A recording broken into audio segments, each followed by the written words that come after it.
পায়ে বেডি, হ্যান্ডকাফ পরিয়ে যুক্তরাষ্ট্র থেকে ভারতে ফিরলেন ১০৪ জন ভারতীয় অভিবাসী। তাদের অভিযোগ, বিমানে হাতকড়া ও পায়ে বেডি পরিয়ে আনা হয়েছে।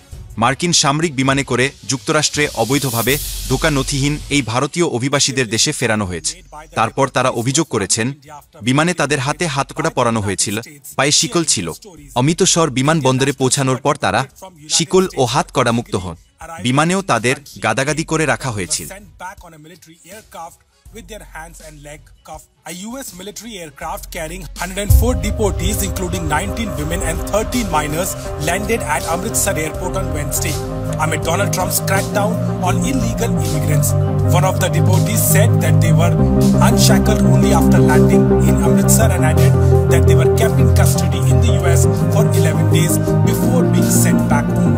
Another deportee from Punjab said he was taken through Qatar